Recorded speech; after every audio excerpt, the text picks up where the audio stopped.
extreme and unexpected danger, you will choose your fate.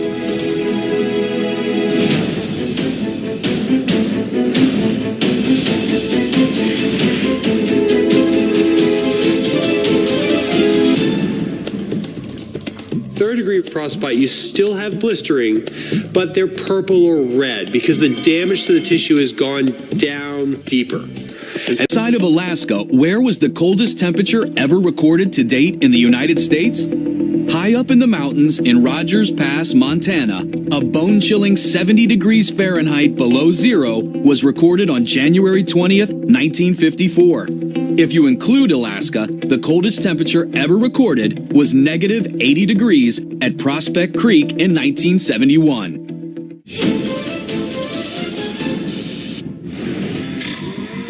Welcome to snowmobile heaven.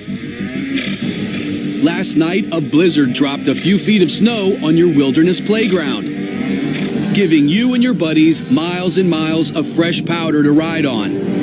But when you ride off alone on a solo adventure, little do you realize that epic moment of triumph is about to become an extended journey of pain.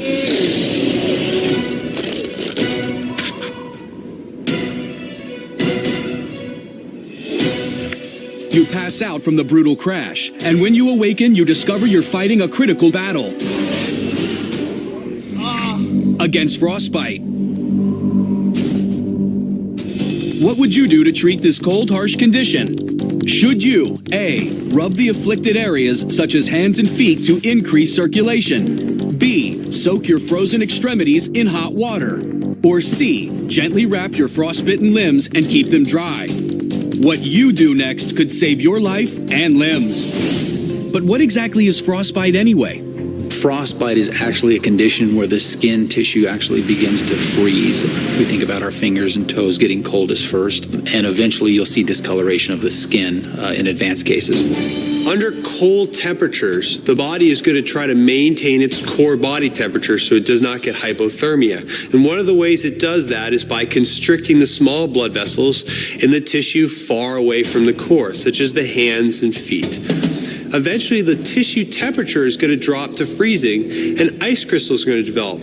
So frostbite is tissue injury when you actually have temperatures that develop ice within the human body.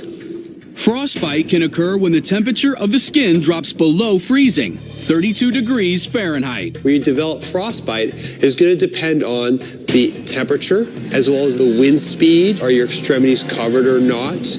Are you active currently? And so all those factors come into play when you try to figure out how long it will be or if frostbite is likely to develop.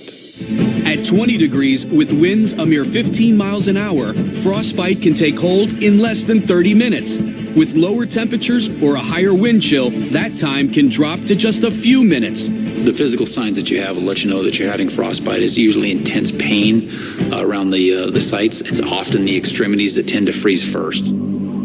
Be warned, this will get ugly. First degree frostbite, you do have the numbness.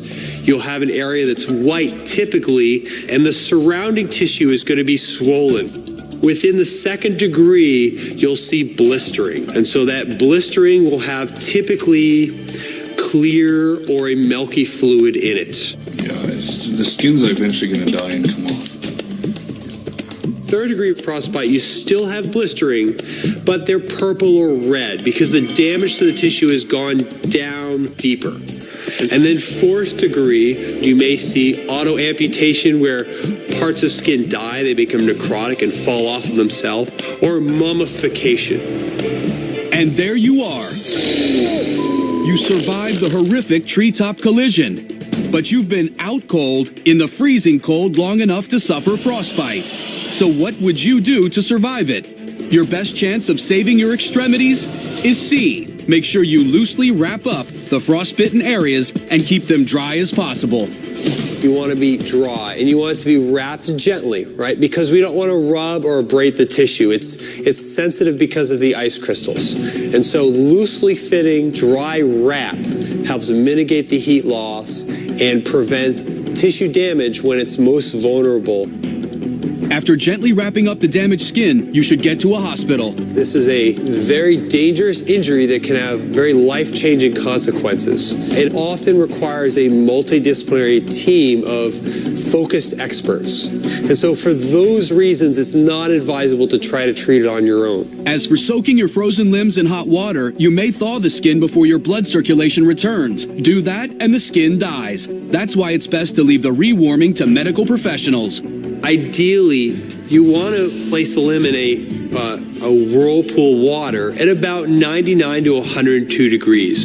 And this seems to be the narrow but ideal window for rewarming. Generally speaking, rewarming should be a passive activity. If it took you an hour to get cold, it should take you an hour to warm back up. Unfortunately, the rewarming process can be painful. The rewarming portion goes from an area of no sensation to sharp, severe, and throbbing pain. If soaking in hot water is a bad idea, rubbing a frostbitten area is even worse. So because frostbite involves those tiny ice crystals, those ice crystals are very damaging to cell walls. And so by rubbing, you're really abrading the ice crystals against tissue, and you could further cause damage when you're only attempting to help your injury. In extreme circumstances, frostbitten extremities such as feet, toes, hands, and even legs must be amputated. Always be aware of the risks in freezing weather. Keep covered at all times. Insulated clothing such as gloves and a mask can save your skin. But if you do get frostbite, wrap the frostbitten areas with clean, dry, loose bandages or a towel. Then seek medical attention immediately. Don't rub the affected areas or attempt to warm up in hot water. Frigid weather is fraught with danger, so stay warm or end up frozen.